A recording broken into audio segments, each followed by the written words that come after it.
Vamos orar então? Santo Deus, glórias ao Senhor Jesus, Todo-Poderoso, nosso Deus, Salvador e Redentor. Pedimos humildemente o Teu Espírito Santo para nos conduzir na leitura, na interpretação, no entendimento, Jesus, porque não faz sentido lermos, aprendermos se o Senhor não estiver conduzindo. Pedimos também a todos aqueles que estão ouvindo o vídeo e vão processar todos esses ensinamentos, para a Tua honra e Tua glória, em nome de Jesus. Amém. Bom, ontem nós finalizamos o livro, a carta, de 2 Pedro, capítulo 3, e ali, de uma forma geral, a gente leu sobre o dia do Senhor, ou na João Ferreira de Almeida, a vinda do Senhor e seu significado. Falamos bastante ali sobre a suposta demora para Jesus voltar, que muitos falam assim, até hoje eu já ouvi isso também, Jesus não vai voltar? Mas desde a época dos meus pais, dos meus avós, eu escuto essa, vamos dizer assim, essa ladainha, né, que Jesus vai voltar, e não volta nunca. Então, de uma forma, ainda que sem querer, muitas vezes, a gente escuta, eu já escutei isso de pessoas de fora da igreja, de fora do cristianismo, mas o mais triste é escutar de dentro do cristianismo. E já escutei irmãos, não no intuito de escarnecer, de zombar, mas assim, direta ou indiretamente o fazem. Porque quando você se diz cristão, você se diz crente nessa palavra poderosa que é a Bíblia, nós esquecemos muito fácil das coisas. Muito fácil. Tanto as coisas boas quanto as coisas ruins. Você vê aí os políticos pintam e bordam e nas eleições estão sendo eleitos. Então, assim, da mesma forma, Deus, a gente esquece das coisas que Ele faz por nós. E aí, quando uma promessa como essa aparenta demorar, e demora, porque para mim demora, está demorando, desde 1844 que surgiu o movimento milerita de forma mais escancarada, digamos assim, no mundo, que começou a pregar de forma muito clara, escancarada, Jesus vai voltar, e não voltou, e teve N acontecimentos por conta disso, já foram quase 200 anos, e Jesus não voltou, e aí? E aí a gente falou um pouquinho sobre isso, falamos também, um cristão deve esperar o Senhor, viver uma vida reta, estudar as Escrituras e crescer em Cristo. Falamos muito sobre a intimidade, que é fundamental e necessária com a palavra de Deus. E hoje nós vamos começar o livro, ou a primeira epístola de 1 João, o discípulo amado. Eu vou dar uma introdução aqui, rapidinho. A primeira carta de João está cheia de carinho, de um pai a seus filhos na fé. João, que caminhou com Jesus, escreve para lembrar que o centro da vida cristã é o amor. Um amor verdadeiro que vem de Deus e se revela em atitudes. João fala com firmeza contra o pecado e os falsos ensinos, mas também mostra que, quando erramos, temos Jesus como nosso defensor. Ele nos convida a andar na luz e a viver em comunhão com os irmãos e amar com sinceridade, não só com palavras, mas com ações. Uma das frases mais marcantes da carta é que Deus é amor. Isso não é apenas uma ideia bonita, mas uma base de tudo que João quer ensinar. Quem conhece a Deus, vive esse amor todos os dias. Ler 1 João é como ser abraçado pela verdade. É ser lembrado de que, quando permanecemos no amor de Deus, temos segurança, alegria e uma vida cheia de significados. E quando essa carta foi escrita, diz assim, não há certeza sobre quando João escreveu esta carta. É provável que tenha sido mais para o fim da sua vida, pois ele chama os leitores de filhinhos e aborda questões que não eram debatidas nos primeiros anos da igreja. Escritos cristãos antigos sugerem que João foi o apóstolo que viveu mais tempo. Isso significa que a carta deve ter sido escrita na última parte do primeiro século. Essa data tardia também é apoiada pela referência do autor a si mesmo como o presbítero em 2º e 3º João, cujo termo original também comunica a ideia de idade avançada. Essas cartas tratam dos mesmos assuntos e usam o mesmo vocabulário de 1 João. Portanto, é provável que tenham sido escritas por ele aproximadamente na mesma época.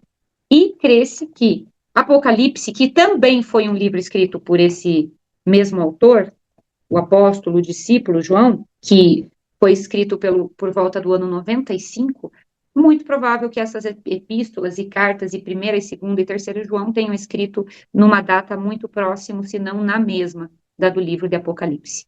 Então, João escreveu o Evangelho de João, 1 João, 2 João, 3 João e Apocalipse. 5 cartas. Mai, você tem algum comentário, alguma introdução? O assunto principal da primeira carta de João é o amor. O amor de Deus para conosco, o amor que nós devemos ter por Ele e o amor que devemos ter um para com os outros. Deus é amor. Aquele que vive no amor vive unido com Deus e Deus vive unido com Ele. Deus também é luz e nós devemos sempre viver na luz e assim estaremos unidos uns com os outros. O autor também previne os seus leitores contra a falsa doutrina de que Jesus Cristo não se tornou de fato um ser humano, mas que ele tinha somente a aparência de homem. Essa falsa doutrina, diz o autor, vem do espírito do inimigo, o espírito do erro. Nem nesta carta, nem nas duas seguintes, aparece o nome do autor, por causa dos assuntos tratados e por causa da maneira de escrever do autor. As 3 cartas logo começaram a ser chamadas de Cartas de João, querendo-se dizer com isso que tinham sido escritas pelo autor do Evangelho de João. Então, vamos começar a leitura ali de 1 João, capítulo 1. Na linguagem de hoje, o título é A Palavra da Vida. E na João Ferreira de Almeida é Prólogo, o Verbo da Vida e a Comunhão com Deus. A Palavra da Vida. Estamos escrevendo a vocês a respeito da Palavra da Vida, que existiu desde a criação do mundo. Nós a ouvimos e com os nossos próprios olhos a vimos. De fato, nós a vimos e as nossas mãos tocaram nela. Quando essa vida apareceu, nós a vimos. É por isso que agora falamos dela e anunciamos a vocês a vida eterna que estava com o Pai e que nos foi revelada. Contamos a vocês o que vimos e ouvimos para que vocês estejam unidos conosco, assim como nós estamos unidos com o Pai e com Jesus Cristo, o seu Filho. Escrevemos isso para que a nossa alegria seja completa. Deus é luz. A mensagem que Cristo nos deu e que anunciamos a vocês é esta: Deus é luz, e não há nele nenhuma escuridão. Portanto, se dizemos que estamos unidos com Deus e ao mesmo tempo vivemos na escuridão, então estamos mentindo com palavras e ações. Porém, se vivemos na luz como Deus está na luz, então estamos unidos uns com os outros. E o sangue de Jesus, o seu Filho, nos limpa de todo pecado. Se dizemos que não temos pecados, estamos nos enganando, e não há verdade em nós. Mas se confessarmos os nossos pecados a Deus, Ele cumprirá a sua promessa e fará o que é correto. Ele perdoará os nossos pecados e nos limpará de toda maldade. Se dizemos que não temos cometido pecados, fazemos de Deus um mentiroso, e a sua mensagem não está em nós. Então, aqui a gente pode começar esse primeiro capítulo vendo que, assim como muitas vezes lá o livro de Provérbios fala que Deus é a sabedoria, ele fala da sabedoria de uma forma, não como se a sabedoria fosse algo, mas a sabedoria é sobre alguém. Da mesma coisa que falar assim, por exemplo, assim, o Pelé foi o rei do futebol. Ele era o rei do futebol. A mesma ideia de atrelar Deus como sendo a sabedoria, aqui sendo a palavra, sendo o verbo, enfim, o Todo-Poderoso. Então, quando a gente vê aqui, fala aqui que ele é a vida eterna, a palavra da vida que existiu desde a criação do mundo, é tudo sobre Jesus. Quando fala assim, de fato, nós a vimos quem? Vimos a palavra que existe desde a criação do mundo, conforme no verso 1 ali, que nós tocamos a palavra. Por quê? Porque a palavra se fez carne como um ser humano, como um de nós. Então, João, ele mostra aqui de uma forma até muito íntima. Fala, ó, a palavra, o Todo-Poderoso, aquele que existe desde a fundação, desde a criação do mundo. Essa palavra eu vi, eu toquei, eu convivi com essa palavra, porque era Jesus. Ele também, ali dos versos 5 em diante até o 10, ninguém pode dizer que não tem pecados. A Bíblia fala que todos pecaram. No verso 5 fala assim, ó, se dizermos que não temos pecado, estamos nos enganando, e não há verdade em nós. Mas, se confessarmos os nossos pecados a Deus, Ele cumprirá a sua promessa e fará o que é correto. Ele perdoará os nossos pecados e nos limpará de toda maldade. Mas para a gente confessar, só tem um detalhe, uma linha muito tênue entre você confessar e você de fato se arrepender. Porque confessar os pecados não é simplesmente você chegar e falar, Senhor, perdoa todos os meus pecados, em nome de Jesus, amém. Senhor, perdoa todos os meus pecados. Não. O pecado, ele tem que ser confessado de forma genuína. Então, existe um processo. Qual é o processo? São 3 caminhos. Então, o reconhecimento. Então, você precisa reconhecer que você pecou, reconhecer que você fez errado. Aí, depois do reconhecimento, você precisa se arrepender. E o que é se arrepender? É você, se você pudesse voltar atrás no tempo, você não faria de volta. E aí, depois de você se arrepender, você pede perdão. Então, o pedido de perdão dos pecados, o arrependimento, ele é um processo dessas 3 etapas. Reconhecer o seu erro, se arrepender genuinamente, se arrepender, se eu pudesse voltar atrás, eu não faria, e pedir perdão. E aqui eu quero colocar uma dificuldade, compartilhar com vocês, uma dificuldade, porque aqui o texto fala sobre o precioso sangue de Jesus, que ele nos lava do pecado, nos perdoa dos pecados. Quantas vezes, vou falar com propriedade de mim, eu já pequei, já fiz algo sabendo que era errado, ou às vezes fiz algo e não me atentei que era errado, mas aqui eu quero atentar aqueles pecados que eu já cometi sabendo que era errado. Aquele pecado bom, sabe? Que é bom, porque pecado não é só ruim. Ruim é a consequência, mas o pecado em si, em geral, ele é bom. E aí eu fiz consciente e não me arrependi. E aí? O que você faz quando você tem um pecado que você não se arrepende? Eu já tive pecados que eu cometi e não me arrependi, de coração. Pedi perdão a Deus, mas o arrependimento não estava no meu coração de forma genuína. Não estava. Porque se eu pudesse fazer de volta, eu faria, e faria pior. E aí? Aí o que que eu fiz? Eu orei. E veja, a resposta de Deus não veio assim, 2, 3 dias, uma semana, um mês. Eu orei uns 3 meses seguidos, porque aqueles pecados estavam me incomodando. Eu orei a Deus um dia e falei, Deus, toca o meu coração de todos os meus pecados, todos os meus erros, tudo aquilo que pregou o Senhor na cruz, que eu fiz e que eu não me arrependi. E que eu gostei de ter feito. E se pudesse fazer, faria de volta, ainda faria pior. Toca o meu coração, porque eu não quero sentir essa sensação, esse sentimento, não quero ter prazer, não quero ter alegria nesses meus pecados, como eu estou tendo, e sei que são errados, mas eu não consigo mudar esse sentimento, esse pensamento eu não consigo mudar. Aí entra no que Paulo falou, lá nas cartas, em outras cartas dele. Aquilo que eu quero, eu não faço, e aquilo que eu não quero, eu faço. E eu orei durante 3 meses suplicando a Deus para me dar o genuíno arrependimento desses pecados, que eu não queria ter orgulho, não queria ter alegria em tê-los cometido, não queria ter prazer, sabe aquele gostinho assim, ai, mas foi legal, foi bom. Não queria mais sentir aquilo. Não queria. Estava me incomodando. E eu não me arrependia de ter feito. E se pudesse fazer, voltava atrás e faria pior. E durante 3 meses eu orei. E eu lembro até hoje, faz 2 anos atrás, isso. É o momento exato que Deus me deu, foi um momento muito inusitado. Eu estava esperando meus filhos numa aula do Kumon, e aquilo veio com grande força sobre o meu coração, sobre a minha mente. Eu lembrei de tudo que eu fiz, e novamente, gente, o pecado, se eu falar que o pecado é ruim, é mentira. Porque o pecado, num primeiro momento, ele traz um momento de prazer. É igual ao açúcar, é um veneno. Ele tem um gosto bom, mas ele detona teu corpo e teu cérebro. O pecado é assim também. E eu chorei profundamente. Eu me arrependi profundamente. Eu senti vergonha, vergonha do pecado, dos pecados que eu havia cometido. Dei nome aos bois, pedi perdão a Deus por cada pecado que eu havia cometido e deixei para trás.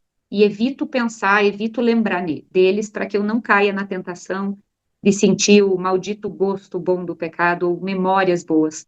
Eu deixo para trás e, assim, agradeço a Deus porque genuinamente eu pude reconhecer, eu já tinha reconhecido, mas eu não tinha conseguido passar para o passo adiante, que era o arrependimento genuíno. É muito interessante essa parte da gente entender se a gente está arrependido ou não, né? Porque muitas das vezes, comigo mesmo acontece, Senhor, perdoa meus pecados cometidos, palavras, ações, pensamentos, mas será que realmente eu estou arrependida daqueles pecados? Se é um, se é dois? Então, às vezes, a gente não leva muito a sério, né? Só pedir perdão, achar que está tudo certo.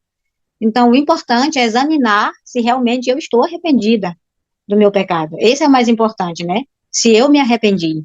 Então, é muito bom a gente orar a Deus, pedindo para que Deus nos ajude a nos arrepender dos nossos pecados, assim como a gente pede para Ele aumentar a nossa fé cada dia. E se a gente não está conseguindo se arrepender, a gente tem que estar insistindo para que a gente se arrependa, pedir sempre a Deus que a gente já evite de pecar contra ele, e a gente peca todo dia, toda hora, e o certo é esse, e às vezes isso aí eu analisei agora, e às vezes acontece comigo, eu peço, Senhor, me perdoa pelos meus pecados cometidos hoje, cometidos ontem, e aí eu já acho que está tudo bem, que Deus já me perdoou. Aí agora, será que eu me arrependi de todos eles? É importante isso. É como eu falo, a gente tem tanto hábito de pedir assim, colocar no mesmo cesto, né? No sacolão ali, Senhor, perdoa meus pecados.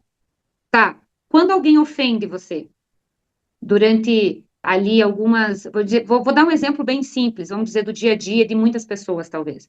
No ambiente de trabalho.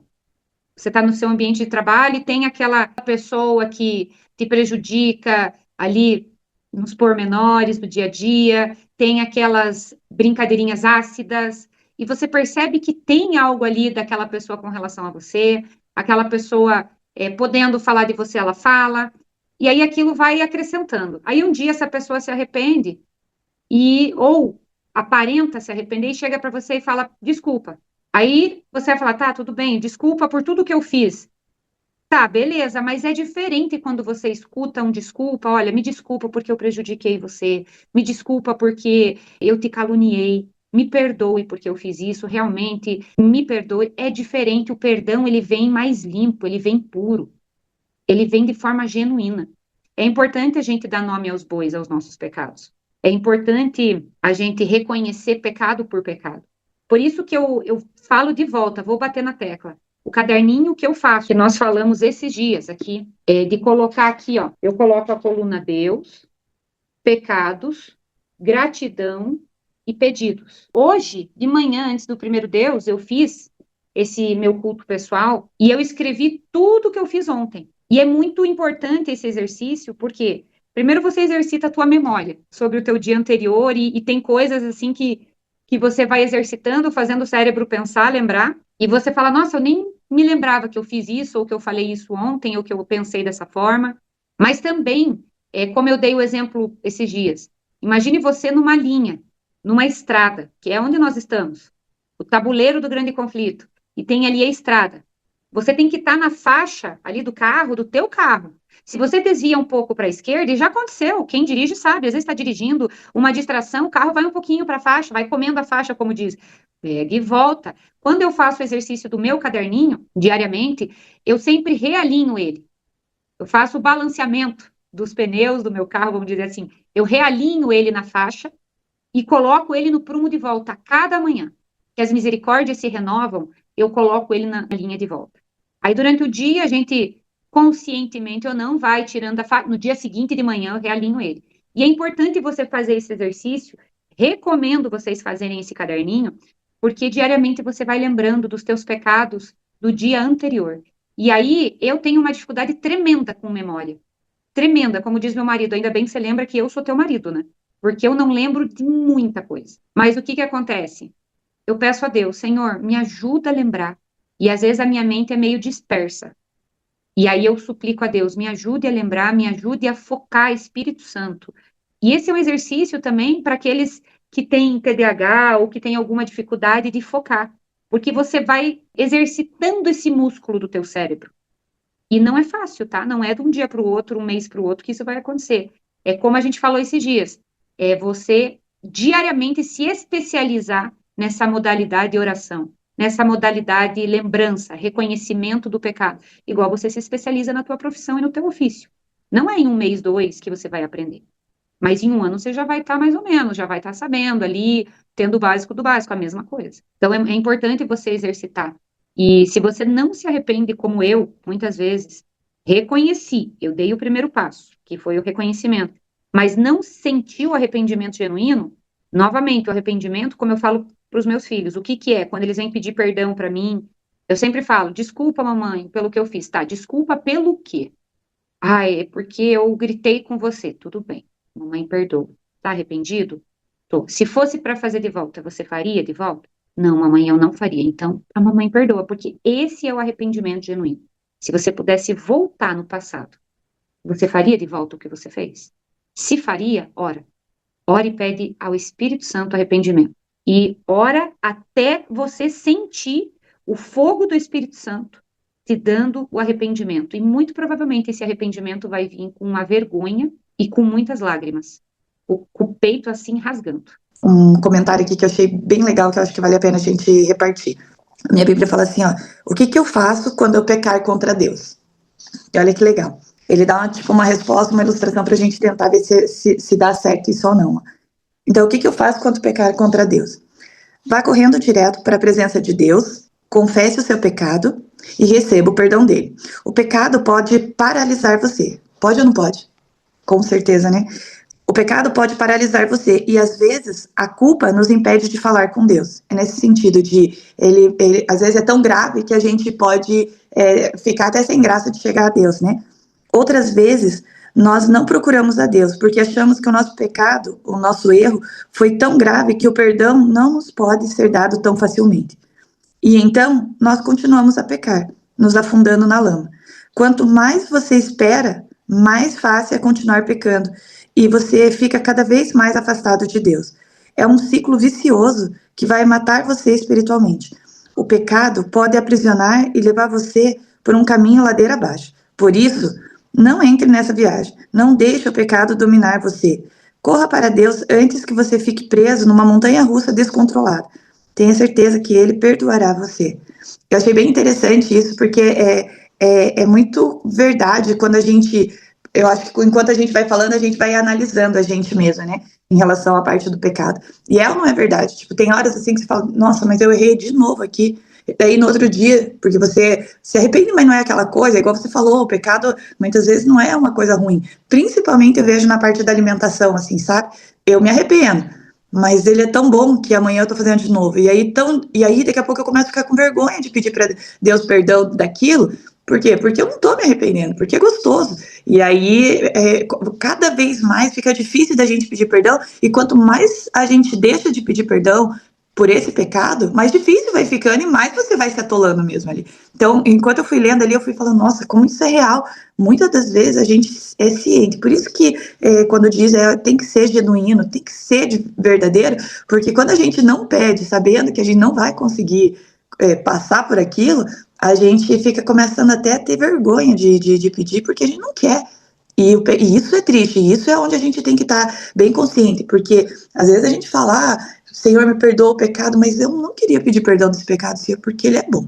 E é sobre isso, é cuidar, porque às vezes a gente coloca pecado versus coisa ruim, e não é. E aí talvez tem horas que você esteja falando, será que é pecado? Porque ele não é ruim, não é pecado. A gente sabe que é pecado, mas muitas vezes a gente não quer se afastar dele, então a gente tem que tomar cuidado até nisso, em saber que realmente é pecado e tentar pedir literalmente para Deus, assim, que ele venha a limpar isso da gente, porque não é ruim. E lembrando, a gente está falando muito sobre pecados aqui, né? Sobre o que o sangue de Jesus faz e fez e ainda fará por nós. Porque até ele voltar, infelizmente, estaremos num mundo caído. Não devemos ter uma vida cotidiana de pecadeiro, ou seja, onde o pecado está tudo sucio, está tranquilo, eu já fui salvo porque Deus é amor. Ideologias demoníacas que têm surgido, infelizmente, em igrejas cristãs, por falta de conhecimento. A Bíblia fala, o meu povo perece por falta de conhecimento, o meu povo pena por não me conhecerem. E entra no assunto que nós falamos ontem, precisamos ter intimidade com Deus, porque sim, Deus é amor, sim, Deus perdoa-nos dos pecados, mas sim, Deus também é juiz. Sim, o juízo também vai vir. Senão não haveria o livro de Apocalipse, não haveria o capítulo de Apocalipse 20, que fala sobre o juízo sobre os ímpios. Tem um ditado que fala, né, de boas intenções o inferno vai estar cheio. Exatamente, de boas intenções, a segunda ressurreição, lá em Apocalipse 20, vai estar cheia de ímpios para ressuscitarem, não com perfeição, não na glória de Cristo, mas ressuscitarem para serem enganados uma última vez por Satanás, e então descerá fogo e enxofre do céu e consumirá a todos, cada um conforme as suas obras, porque não estarão sobre a graça. Então, é importante a gente saber o que é pecado, e o próprio livro de João, ali no capítulo 3, 1 João 3, 4, diz assim, todo aquele que pratica ou comete o pecado também transgride a lei, porque o pecado é a transgressão da lei. Na nova linguagem de hoje, diz assim: quem peca é culpado de quebrar a lei de Deus, porque o pecado é a quebra da lei. Ou seja, a mesma coisa é em palavras diferentes, mas o conceito, o princípio é o mesmo. E como que você sabe o que é pecado? Vai nos mandamentos de Deus, nos 10 mandamentos, você vai saber o que é pecado. Cumprir a lei, novamente, a gente é sempre um círculo que volta no mesmo ponto. A lei, ela tem duas formas de ser vista. Ou da forma da maldição da lei, como o livro de Gálatas fala, que você vive sobre a maldição da lei, não porque a lei é uma maldição, mas porque se você enxerga ela como um meio de salvação, você está sob a maldição, você não vai ser salvo. Agora, se você enxerga a lei, acho que é João 14:15, que Jesus fala: se me amais, guardarei os meus mandamentos, você entende que você está fazendo por amor, justamente para não ferir, para não se afastar, porque o que que o pecado faz? Ele nos afasta de Deus. Por que que Jesus falou: Deus meu, por que me abandonaste? Ou por que me desamparastes na cruz? Não é que Deus tinha se afastado, Deus estava aos pés da cruz com Jesus. Mas o pecado afastou Jesus de Deus de uma forma que nunca tinha acontecido anteriormente. Mesmo porque Jesus faz parte do mistério da Trindade, que é um só com Deus. E isso nunca tinha acontecido. E o meu pecado afastou Jesus de Deus. E isso nunca tinha sido sentido, acontecido, presenciado, enfim. Por isso que Jesus falou. E é isso que o meu pecado faz com ele. Por isso que se eu entendo que se eu amo a Jesus, eu sigo os mandamentos dele, não a fim de ser salva, mas a fim de não pecar, são coisas diferentes. O legalista, ele segue a lei a fim de ser salvo, porque a lei é pecado. O que ama a Deus, o que tem a lei da liberdade, ele segue a lei para não pecar. Por quê? Porque ele já está salvo pela graça de Cristo. E o pecado afasta o ser humano de Jesus. Então, ele segue a lei para fugir do pecado. Não que ele nunca mais vai pecar, porque nós estamos num mundo imperfeito. Mas ele foge do pecado. Ele não segue a lei para ser salvo. São coisas diferentes. A mesma lei, com conceitos diferentes. Ontem eu até estava escutando um videozinho e falou exatamente isso que você acabou de falar.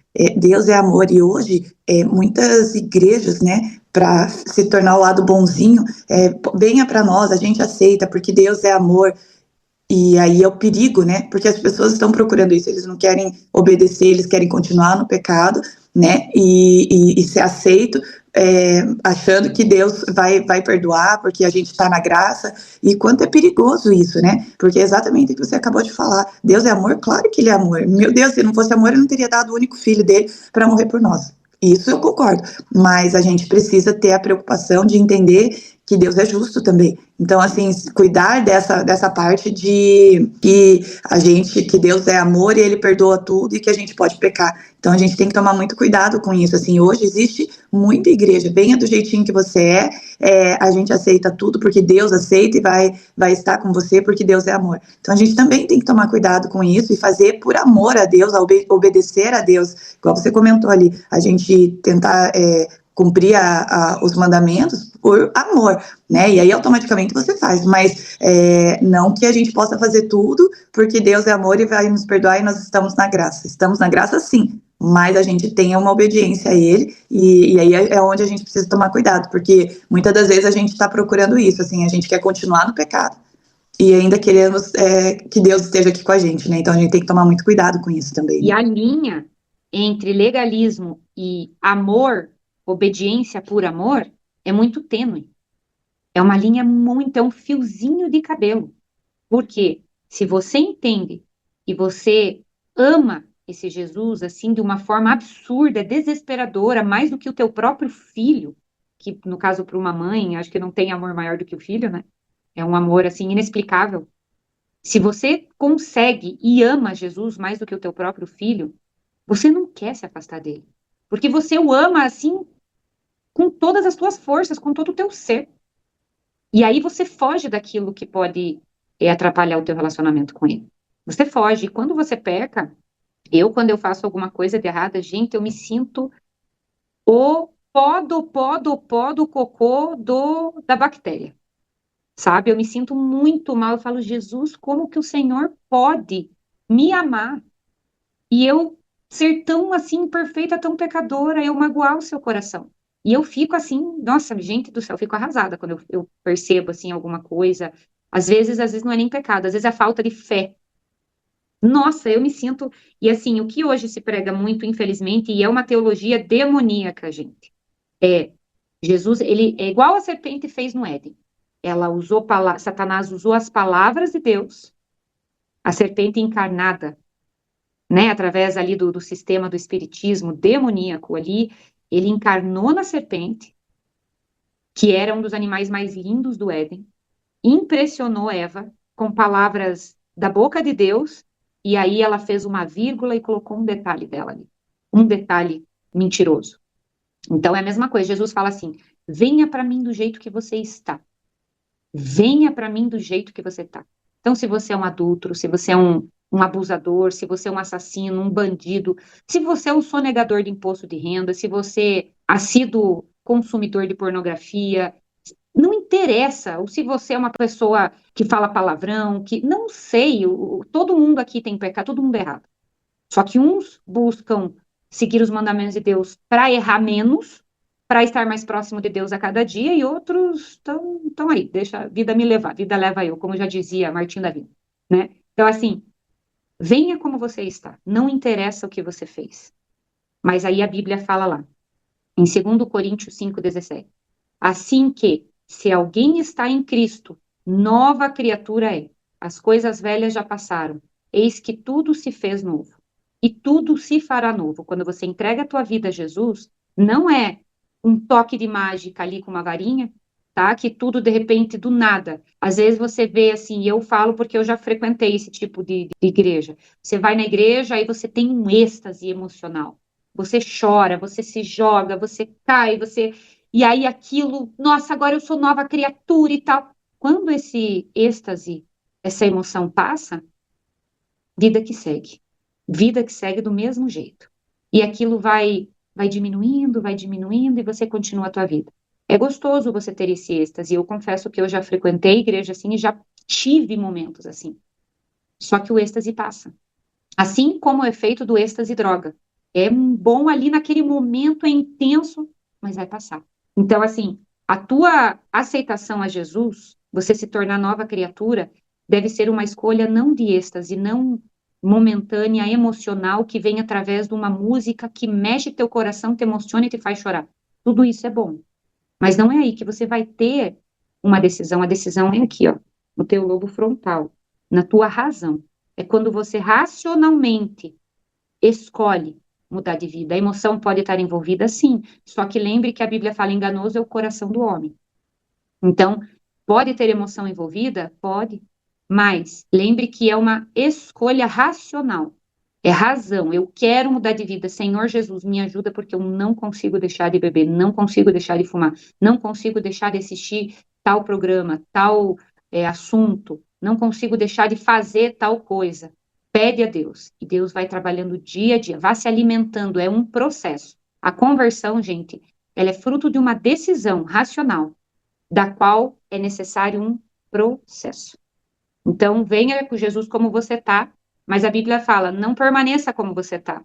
Não permaneça fazendo, agindo e pensando como você pensa. Venha como você age e pensa, venha do jeito que você está.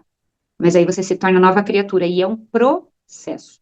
Romanos 12:2 também fala assim: e não sede conformados com este mundo, mas sede transformados pela renovação do vosso entendimento. Aqui fala da mudança da mente e do comportamento. Eu acabei de falar. Processo.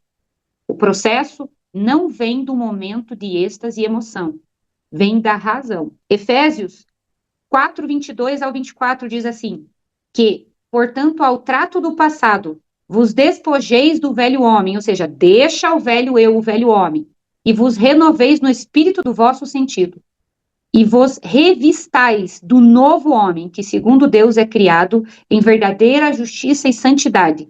Aqui Paulo ensina que o cristão deve deixar a velha maneira de viver. Novamente, não vai ser em uma semana para outra que você vai deixar o teu velho eu, nem de um mês para o outro. É um exercício, é uma especialização em Cristo, é um processo. Então, acho que é isso sobre o capítulo 1, que falamos hoje, sobre a graça, sobre identificação do pecado.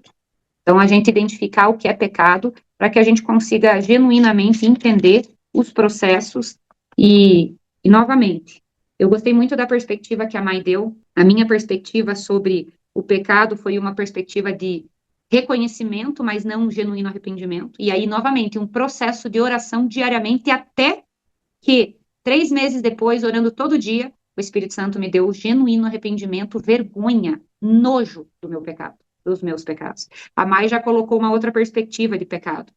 Aquela que você reconhece, entende, se arrepende, mas daí no dia seguinte você está fazendo de volta. Aí a chegar um ponto que você simplesmente fala, cara, eu nem vou mais pedir perdão, porque todo dia eu caio. Então, é um processo. Eu acho que, na minha fala aqui, eu imagino assim, ó, se a gente ama Deus, o Efésios 4:30 fala assim, né, não faça com que o Espírito Santo de Deus fique triste. Isso marca bastante, assim, a minha, cada vez que a gente fala, é um versículo que eu decorei, assim, sabe? Muitas das vezes, quando a gente for pecar, que a gente saiba que a gente está deixando triste o Espírito de Deus. E a Bíblia diz, não faça com que o Espírito Santo de Deus fique triste. E para finalizar hoje, uma fala que eu sempre escuto o arqueólogo Rodrigo Silva falar, ele sempre fala assim, Deus, ele não se ofende de uma pessoa sincera ir questioná-lo, ou ir cheio de pecados. Ele se ofende daquele que não está nem aí. Ele fala em outras palavras, agora eu não me recordo a palavra dele. Mas, o que Deus quer? Ele quer que você e eu cheguemos de todo o coração, não com hipocrisia. Hipocrisia, hipócrita, a gente é para nós mesmos, para os outros. Ele quer que a gente chegue assim, ó, despido do nosso eu. E essa é uma coisa que eu sempre faço com Deus, porque eu sei que Ele me acolhe. Ele não passa a mão nos meus erros, na minha cabeça, nos meus erros, não. Mas quando eu chego para Ele, com toda a humildade, com todo o coração, e falo, Deus, eu gostei de ter feito isso. Foi bom, e se eu pudesse, eu faria de volta, Senhor. E eu me sinto, assim, muito triste, porque eu sei que esse pensamento entristece o teu espírito. E eu faria de volta pior, faria assim, assim, assado. Mas, Deus, eu não quero ter esse pensamento e eu não consigo mudar o meu coração. Eu não consigo mudar esse maldito pensamento do meu eu. Então, Espírito Santo, por favor, me constrange. Coloca, eu permito, eu dou autorização ao Senhor, Deus. Espírito Santo, para colocar no meu coração a vergonha, o nojo, o arrependimento genuíno por esse meu pecado. É isso que Deus espera de nós. E, sobre a fala da Mai, de fazer todo dia o mesmo pecado, faça o caderninho. A primeira pessoa a ser constrangida vai ser você. Pode ter certeza. E uma hora você vai falar alguma coisa, Deus, eu tenho que mudar. Por exemplo, todo dia eu tava vendo o Instagram bastante. E aí eu coloquei hoje, eu tô vendo que todo dia tá se repetindo nos meus pecados. Hoje eu falei, Deus, já deletei até o aplicativo.